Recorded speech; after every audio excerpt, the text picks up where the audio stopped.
Power. Power adalah kekuatan yang mendorong janin keluar. Kekuatan yang mendorong janin keluar dalam persalinan ialah his, kontraksi otot-otot perut, kontraksi diafragma, dan aksi dari ligamen dengan kerjasama yang baik dan sempurna. Pengertian his. His adalah salah satu kekuatan pada ibu yang menyebabkan serviks membuka dan mendorong janin ke bawah. Pada presentasi kepala, bila his sudah cukup kuat, kepala akan turun dan mulai masuk ke dalam rongga panggul. His yang tidak adekuat adalah suatu keadaan di mana his tidak normal, baik kekuatannya maupun sifatnya, sehingga menghambat kelancaran persalinan. Macam-macam his. 1. Kontraksi dini. Kontraksi jenis ini biasanya terjadi saat awal-awal kehamilan atau saat trimester pertama kehamilan. Kondisi ini terjadi saat tubuh masih sedang dalam proses penyesuaian dengan berbagai perubahan akibat adanya kehamilan. Kontraksi terjadi akibat meregangnya ligamen di sekitar rahim, biasanya diikuti oleh perut kembung, konstipasi, dan dehidrasi. Jika kontraksi di awal kehamilan ini diikuti oleh adanya bercak darah, maka segeralah Anda ke dokter untuk dilakukan pemeriksaan lebih lanjut. 2. Kontraksi palsu.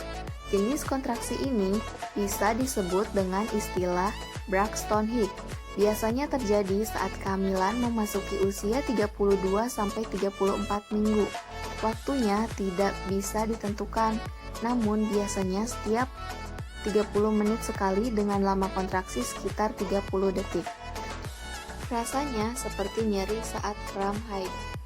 Jika kontraksi ini tidak terjadi menjadi lama, kemudian intervalnya semakin memendek dan tidak bertambah kuat, maka persalinan tidak akan terjadi dalam waktu sekarang. Berendamlah di air hangat untuk meredakan kontraksi ini. Namun, jika kontraksi semakin kuat dan interval semakin pendek, maka bisa menjadi petunjuk bahwa persalinan akan segera berlangsung. Ketiga, kontraksi saat berhubungan. Pada saat berhubungan, dapat juga menimbulkan terjadinya kontraksi. Oleh karena itu, sebelum Anda berhubungan, pastikan terlebih dahulu melalui pemeriksaan dokter bahwa kehamilan Anda dinyatakan sehat. Kontraksi yang terjadi saat berhubungan tidak akan menjadikan resiko lahir prematur selama kehamilannya sehat dan tanpa komplikasi. 4. Kontraksi sebenarnya. Kontraksi sebenarnya terjadi menjelang persalinan. Kontraksi berlangsung selama 40-60 detik. Terjadi di setiap 10-20 menit atau 1 jam. Kemudian kontraksi terjadi menjadi lebih sering. Kontraksi sebenarnya akan diikuti oleh pembukaan mulut rahim.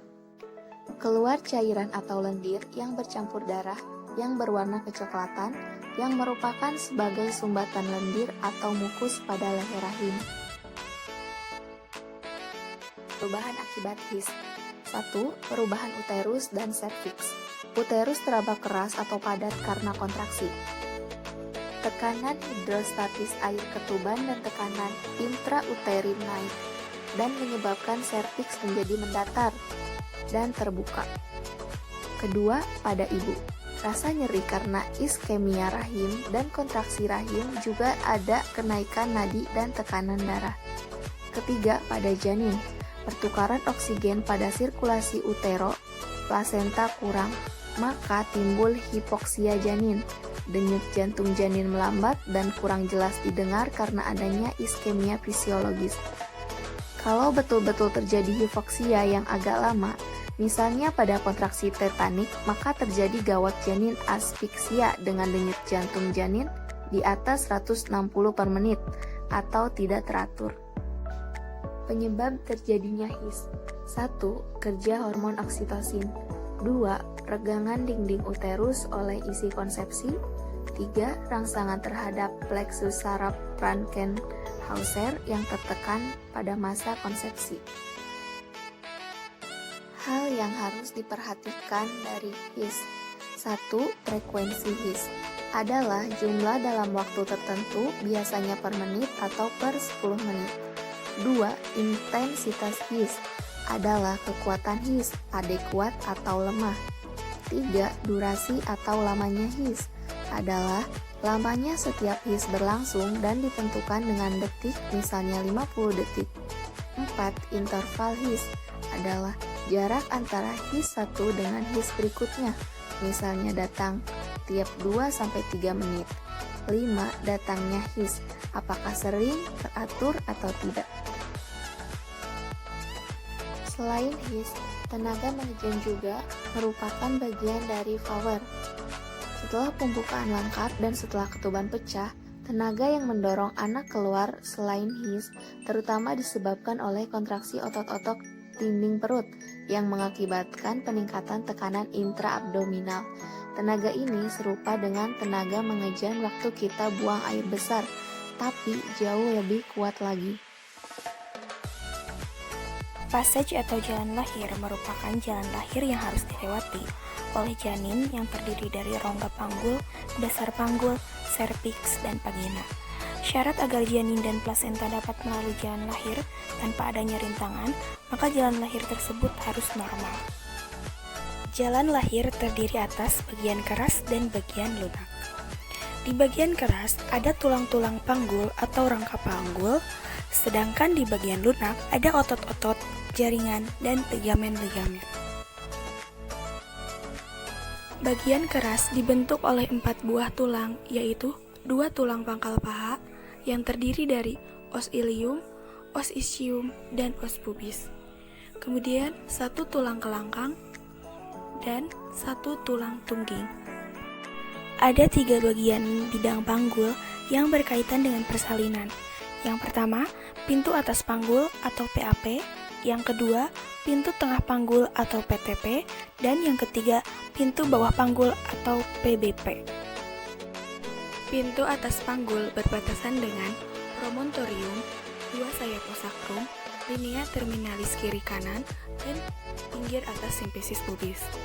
Kemudian, pintu tengah panggul berbatasan dengan 2-3 cm osakrum, spina ischiadica kiri dan kanan, dan tepi bawah simfisis pubis. Pintu bawah panggul berbatasan dengan 2 segitiga. Segitiga yang pertama berbatasan dengan tepi bawah simfisis pubis dan tuberosis ischiadicum kiri kanan. Sedangkan segitiga kedua berbatasan dengan ujung os coccygeus dan tuberosis ischiadicum kiri kanan. Sumbu panggul adalah garis yang menghubungkan titik-titik tengah ruang panggul yang melengkung ke depan. Bidang Hodge pada persalinan dibagi menjadi 4. Bidang Hodge pertama dibentuk pada lingkaran pintu atas panggul dengan bagian atas simfisis dan promontorium. Bidang Hodge 2 sejajar dengan Hodge 1 setinggi pinggir bawah simfisis. Bidang Hodge 3 sejajar Hodge 1 dan Hodge 2 setinggi spina ischiadica kanan dan kiri. Dan bidang Hodge 4 sejajar dengan Hodge 1, 2, 3 setinggi os coccygeus.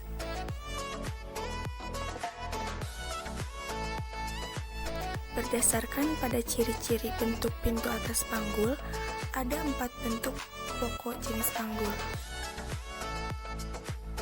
Yang pertama, ginekoid. Bentuknya ini paling ideal, biasanya panggul perempuan berbentuk ginekoid dengan diameter anteroposterior sama dengan diameter transversa bulat, sekitar 45%. Yang kedua, berbentuk android.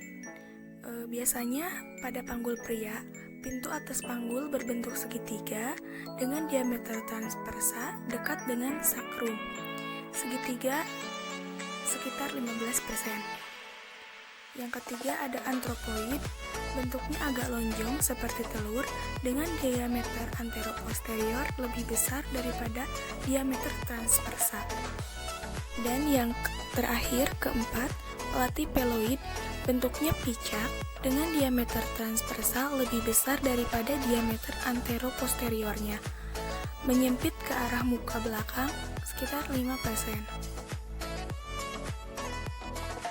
Bagian lunak jalan lahir tersusun atas segmen bawah uterus, cervicuteri, vagina, musculus, dan ligamentum yang menyelubungi dinding dalam dan bawah panggul. Bagian lunak terdiri atas otot-otot panggul bagian luar. Otot-ototnya terdiri dari muscularis sphincter ani externus, muscularis bulbocavernosus yang melingkari vagina, dan muscularis parinea transversa superficialis. Passenger atau buah kehamilan meliputi janin, plasenta, tali pusat, air ketuban, dan kantong janin.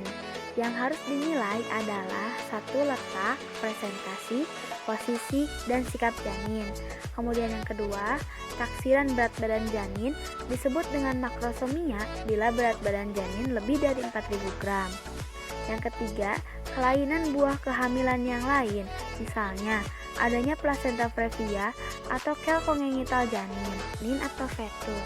Janin dapat mempengaruhi persalinan seperti besar, letak, presentasi, sikap, dan posisi. Faktor lain janin yang mempengaruhi persalinan adalah yang pertama yaitu frekuensi DJJ atau detak jantung janin. Detak jantung janin normal yaitu 120 sampai 160 kali per menit. Ketika ada janin yang detak jantungnya kurang dari 120 atau lebih dari 160, dapat dikatakan bahwa janin tersebut mengalami fetal distress.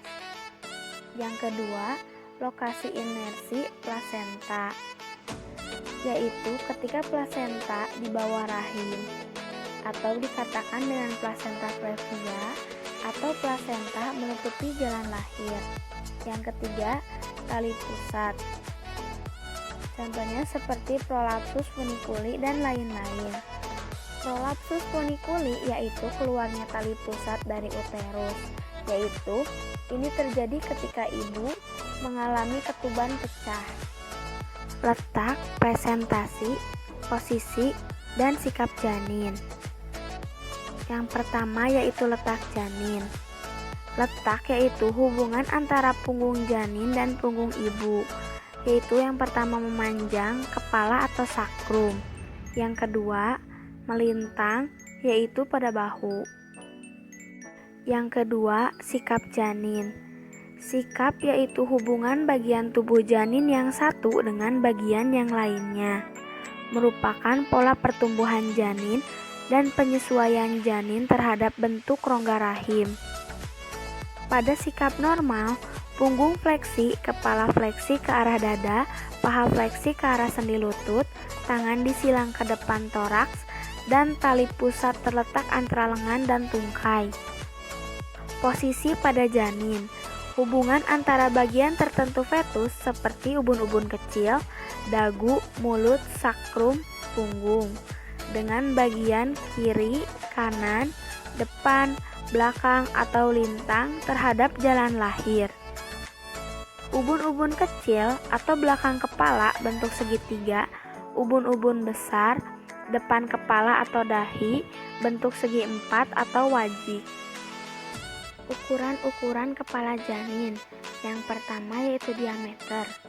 Diameter occipitofrontalis yaitu 12 cm. Diameter mentooccipitalis yaitu 13,5 cm. Diameter suboccipitobregmatica yaitu 9,5 cm. Diameter biparientalis yaitu 9,25 cm. Diameter ditemporalis yaitu 8 cm. Yang kedua yaitu ukuran sirkumferensial atau keliling. Sirkumferensial fronto-occipitalis yaitu 34 cm. Sirkumferensia mento-occipitalis yaitu 35 cm. Sirkumferensia suboccipitobregmatica yaitu 32 cm. Persalinan merupakan hal yang paling ditunggu-tunggu oleh para ibu hamil. Sebuah waktu yang menyenangkan, namun di sisi lain merupakan hal yang paling mendebarkan. Persalinan terasa akan menyenangkan karena si kecil yang selama 9 bulan bersembunyi di dalam perut akan muncul terlahir ke dunia. Di sisi lain, persalinan juga menjadi mendebarkan khususnya bagi calon ibu baru, di mana terbayang proses persalinan yang menyakitkan, mengeluarkan energi yang begitu banyak, dan sebuah perjuangan yang cukup melelahkan. Perubahan psikologis pada saat melahirkan. Yang pertama, ada fase laten. Pada fase ini, ibu biasanya merasa lega dan bahagia karena masa kehamilannya akan segera berakhir. Namun, pada awal persalinan, wanita biasanya gelisah, gugup, cemas dan khawatir sehubungan dengan rasa tidak nyaman karena kontraksi. Biasanya, ia ingin berbicara, perlu ditemani, tidak tidur, ingin berjalan-jalan, dan menciptakan kontak mata. Pada wanita yang dapat menyadari bahwa proses ini wajar dan alami, akan mudah beradaptasi dengan keadaan tersebut. Yang kedua, ada fase aktif. Saat kemajuan persalinan sampai pada waktu kecepatan maksimum, rasa khawatir wanita menjadi meningkat. Kontraksi semakin kuat dan frekuensinya lebih sering sehingga wanita tidak dapat mengontrolnya. Dalam keadaan ini, wanita akan lebih serius. Wanita tersebut menginginkan seseorang untuk mendampinginya karena dia merasa takut mampu beradaptasi dengan kontraksinya. Kebutuhan ibu selama persalinan ada kebutuhan fisiologis, kebutuhan rasa aman, kebutuhan dicintai dan mencintai, kebutuhan harga diri, dan kebutuhan aktualisasi diri. Gangguan yang terjadi pada seorang ibu menjelang persalinan yang bersumber pada rasa takut dan sakit pada fisik yang teramat sangat.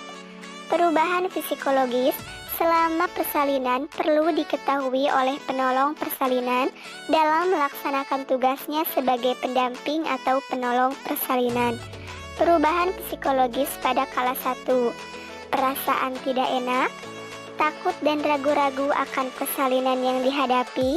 Ibu dalam menghadapi persalinan sering memikirkan antara lain apakah persalinan berjalan normal, menganggap persalinan sebagai cobaan, apakah penolong persalinan dapat sabar dan bijaksana dalam menolongnya, apakah bayi normal atau tidak, apakah ia sanggup merawat bayinya, dan ibu cemas.